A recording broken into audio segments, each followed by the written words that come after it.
வீட்டு உபயோக சிலிண்டர் விலை 29 ரூபாய் உயர்ந்து 957 ரூபாய்க்கு விற்பனை. மேற்காசிய போரால் எரிபொருள் தட்டுப்பாடு நிலவும் சூழலில் விலை உயர்வால் சாமானிய மக்கள் அதிர்ச்சி.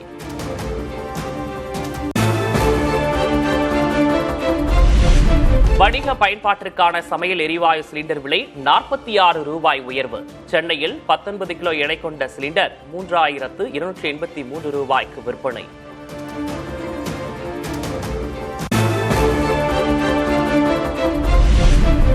சென்னையில் சிஎன்ஜி எரிவாயு விலை 1 ரூபாய் உயர்ந்து 96 ரூபாய்க்கு விற்பனை. ஒரு மாதத்தில் மட்டும் 6 ரூபாய் வரையில் விலை உயர்வால் தொழிற்துறையினர் அதிர்ச்சி.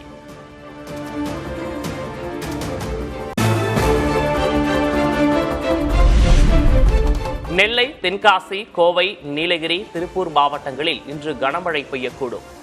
தேனி, திண்டுக்கல், கன்னியாகுமரி, ஈரோடு, சேலம் மாவட்டங்களிலும் கனமழைக்கு வாய்ப்பு.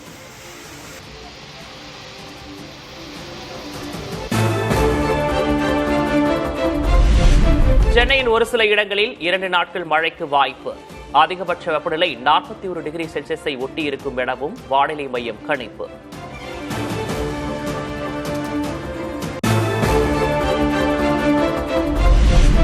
தமிழ்நாடு, புதுச்சேரியில் 13 இடங்களில் சதம் அடித்தது வெயில். அதிகபட்சமாக சென்னையில் 105 டிகிரி ஃபாரன்ஹீட் வெப்பம் பதிவு.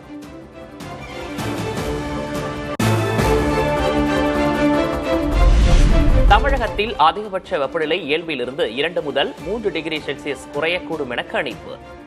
சென்னையில் வெப்பம் சார்ந்த அசௌகரியம் ஏற்படலாம் எனவும் தகவல்.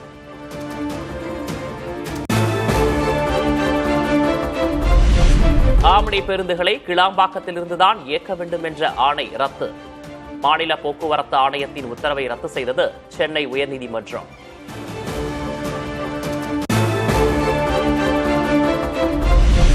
கோயம்பேடு, போரூர், மாதவரம் ரவுண்டானாவில் பயணிகளை ஏற்றி இறக்கலாம். ஆம்னி பேருந்துகளுக்கு அனுமதி அளித்து உயர்நீதிமன்றம் உத்தரவு.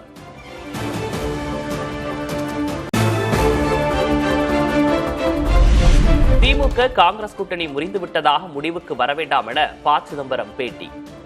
இந்தியா கூட்டணி கட்சிகளிடையே நெளிவு சுழிவு தேவை என்றும் கருத்து.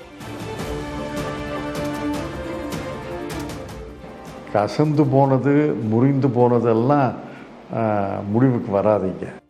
இந்தியா கூட்டணி வேண்டும் என்றால் எல்லா கட்சிகளும் கொஞ்சம் நீக்கு போக்கோடு தான் நடந்து கொள்ள வேண்டும்.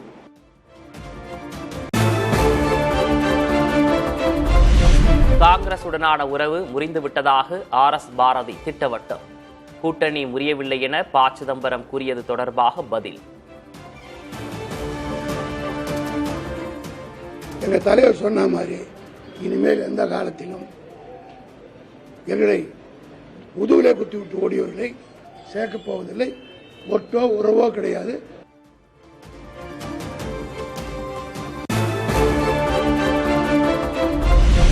உள்ளாட்சித் தேர்தலில் ஒரு மேயர் இடத்திலாவது தவிக வெற்றி பெற்றால் ஒரு பக்க மீசையை எடுத்துக் கொள்கிறேன்.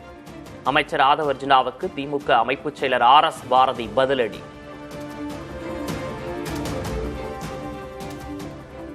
நான் இப்போ இவரை கேட்குறேன், 6 மாசத்துல எலெக்ஷன் வை, ஜனவரியில் வை, ஒரு மேயராவது நீங்க வந்தீங்கன்னா நான் ஒரு பக்கத்து மிஸ் எடுத்துக்கிறேன்.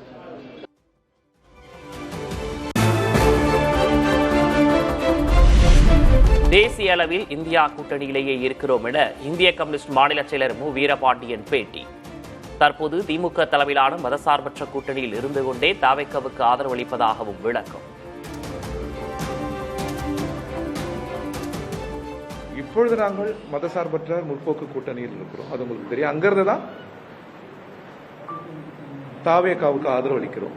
நாங்கள் அந்த கூட்டணியிலிருந்து வெற்றி பெற்றுதான் ஆதரவை அளிக்கிறோம்.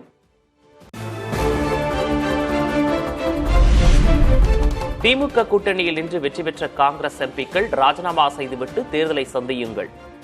நாம் தமிழர் கட்சி தலைமை ஒருங்கிணைப்பாளர் சீமான் பேச்சு. இப்ப நீங்க பதவி விலகிட்டு திமுகவை கடுமையா சாடுங்க. டிவிகே கூட்டணியில நில்லுங்க, போட்டி விட்டு வெல்லுங்க, என்ன வேணாலும் பேசுங்க. என் வீட்டு சோத்தை தின்னுட்டு உடம்ப வளர்த்துக்கிட்டு என்னை எதிர்த்து பேசுறதெல்லாம் எவ்வளவு அநாகரிகம். நீ திமுக காரன் ஓட்டுல வென்றுட்டு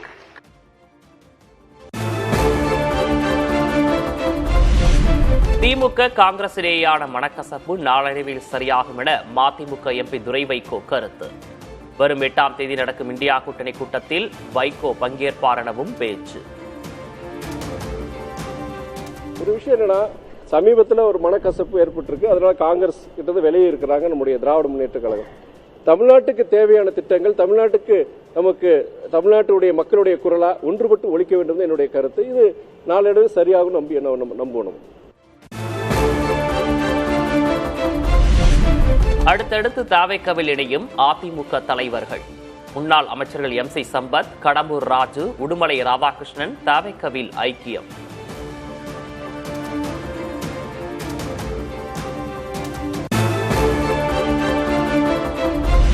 மாற்றுக் கட்சியிலிருந்து வந்தோருக்கு தாவேக்காவில் முக்கியத்துவம் அளிக்கப்படும் என அமைச்சர் ஆதவர்ஜுனா உறுதி. அதிமுக தொண்டர்களின் வாக்குகள் இல்லாமல் தாவேக்காவுக்கு வெற்றி கிடைத்திருக்காது என்றும் பேச்சு.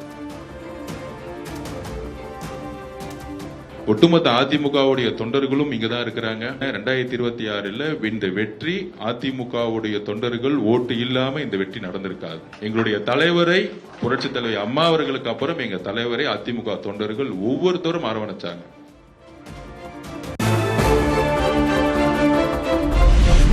தாவேக்கா ஆட்சி எந்த நேரத்திலும் கவிழும் என அதிமுக பொதுச் செயலர் எடப்பாடி கே பழனிசாமி பேச்சு. நாற்காலியின் 2 கால்கள் தான் தாவேக்காவிடம் உள்ளதாகவும் விமர்சனம்.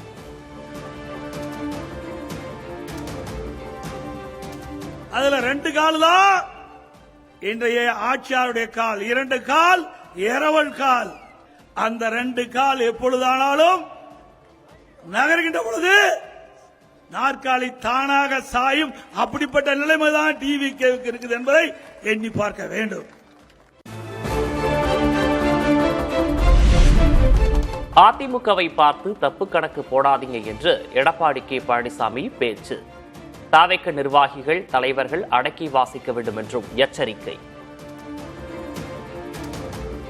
தப்பு கணக்கு போடாதீங்க.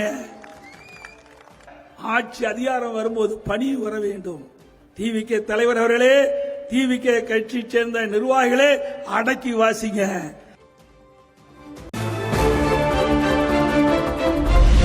எடப்பாடி கே பழனிசாமி பற்றி பேச ஆதவர்ஜுனாவுக்கு அருகதை இல்லை, நாவடக்கம் தேவை என்றும் அதிமுக முன்னாள் அமைச்சர் KP முனுசாமி கண்டனம். தனக்கு வாய்ப்பு கிடைக்கிறது என்பதற்காக எதையாவது சொல்லிக் கொண்டிருக்க கூடாது. அதேபோல இன்னொரு கருத்தை எங்களுடைய பொதுச் செயலை பற்றி கூறியிருக்கிறார். பேப்பரிலே தான் பொதுச் செயலாளர் என்று சொல்கிறார். நாவடக்க வேண்டும் திரு ஆதவர்ஜுனா அவர்களே, நாவடக்க வேண்டும். உன்னை போல் பல கட்சிக்கு சென்று பதவி சுகம் அனுபவித்துள்ள என்னுடைய பொதுச் செயலாளர்.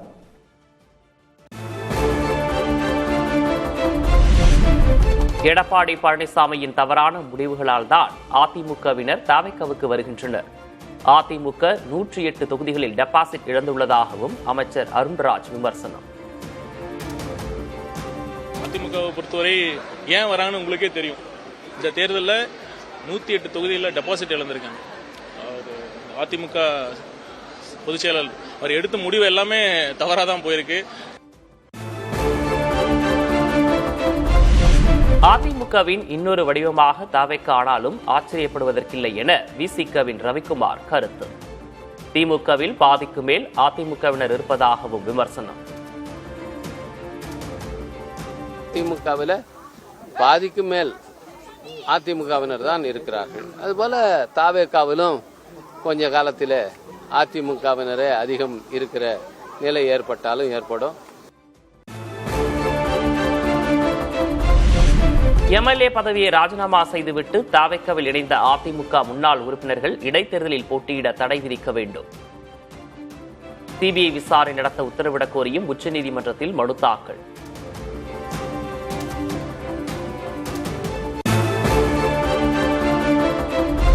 திமுக தயவில்தான் தாவேக்கா ஆட்சி நடைபெற்றுக் கொண்டிருக்கிறது. மாற்றுக் கட்சியினர் இணையும் விழாவில் MK ஸ்டாலின் பேச்சு.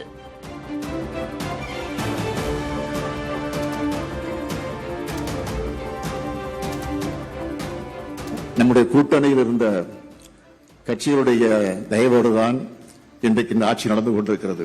ஆகவே நம்முடைய தயவோடு நடைபெறக்கூடிய இந்த ஆட்சிக்கு முற்றுப்புள்ளி வைக்க விரைவில் நாம் உறுதி எடுத்துக்கொண்டு பணியாற்ற இந்த நிகழ்ச்சியை உறுதியெடுப்போம்.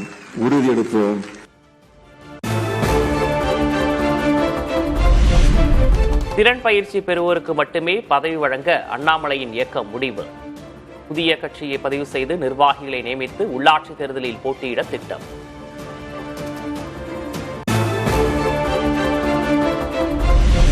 யாரும் பாஜகவிலிருந்து செல்ல வேண்டாம் என தொண்டர்களுக்கு மாநில தலைவர் நயினார் நாகேந்திரன் வேண்டுகோள். அண்ணாமலை விலகலால் பாஜகவுக்கு இழப்பு இல்லை என்றும் பேட்டி. யாரையும் நம்பி நீங்கள் போக வேண்டிய அவசியம் இல்லை. யாருடைய ஆசீர்வாதமும் நிச்சயமாக எந்த இயக்கத்திற்கும் கிடையாது. ஆகவே யாரும் இதை நம்பி போக வேண்டாம் என்று நான் அன்போடு கேட்டுக்கொள்கிறேன். இதுவரையிலும் எந்த விதமான பின்னடைவுகளும் கிடையாது. இதனால் பாரதிய ஜனதா கட்சிக்கு எந்த பாதிப்பும் கிடையாது. பாஜகவில் அண்ணாமலைக்கு உரிய முக்கியத்துவம் தரப்பட்டது என நயினார் நாகேந்திரன் கருத்து வேறுபாடு இருந்தால் அண்ணாமலை முன்பே கூறியிருக்கலாம் என்றும் பேட்டி.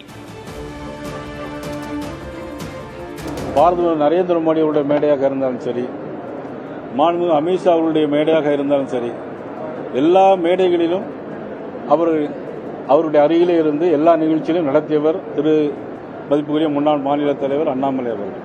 ஆகவே அதில் எந்த விதமான கருத்து வேறுபாடு இருந்தால் அன்றைக்கே சொல்லியிருக்கலாம். ஆனால் இப்பொழுது சொல்வது என்பது அது சரியாக இருக்காது. மின்சாரத்துறை வரலாற்றில் முதல் முறையாக ஒரே நேரத்தில் 300 பணியாளர்களுக்கு பதவி உயர்வு. உதவி செயற்பொறியாளர்களாக நியமனம்.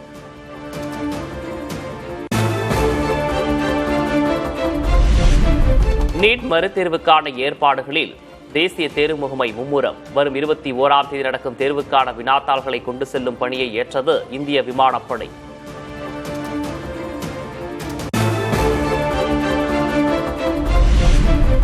மேற்காசிய போர்ச்சூழலால் ஏற்பட்டுள்ள பொருளாதார பாதிப்புகளை சமாளிப்பது குறித்து பொருளாதார ஆலோசகர்களுடன் பிரதமர் மோடி ஆலோசனை. உலகளாவிய நெருக்கடிக்கு மத்தியிலும் இந்திய பொருளாதாரத்தை வலுப்படுத்த நடவடிக்கை.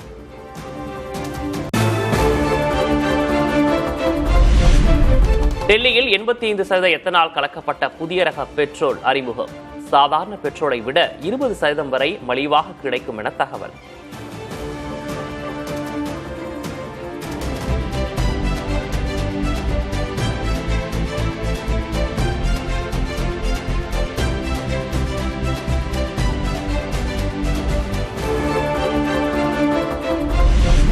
மேற்கு வங்க சட்டமன்றத்தை தொடர்ந்து திரிணாமுல் காங்கிரஸ் கட்சியின் நாடாளுமன்ற குழுவிலும் பிளவு. மக்களவை குழு தலைவர் அபிஷேக் பானர்ஜிக்கு எதிராக 20 எம்பிக்கள் போர்க்கொடி உயர்த்தியுள்ளதாக தகவல்.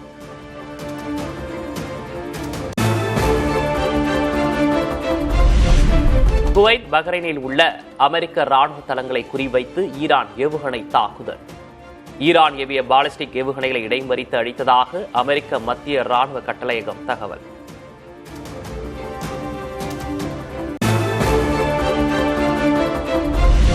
ஆயுதங்களை யாரிடமும் ஒப்படைக்க மாட்டோம் என ஹமாஸ் திட்டவட்டம்.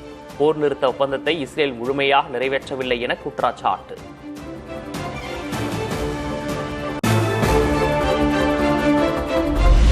மேற்காசிய போர்ச்சூழலால் 61 லட்சம் மக்கள் உணவின்றி தவிப்பு. போர் முடிந்தாலும் உணவுப் பொருள் விலை உயர்வு நீடிக்கும் என ஐநா அறிக்கை.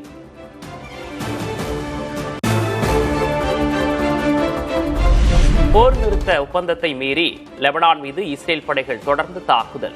ஏவுகணை வீசி நடத்தப்பட்ட தாக்குதல் லெபனான் ராணுவ அதிகாரிகள் பலர் உயிரிழந்ததாக தகவல்.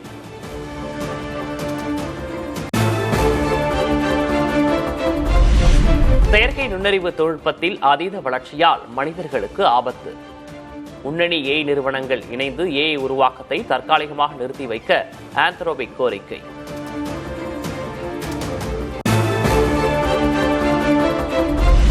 அணு ஆயுத கடற்படையை விரிவுபடுத்தும் வடகொரியா. போர்க்கப்பலை நேரில் ஆய்வு செய்த வடகொரிய அதிபர் கிம் ஜாங்.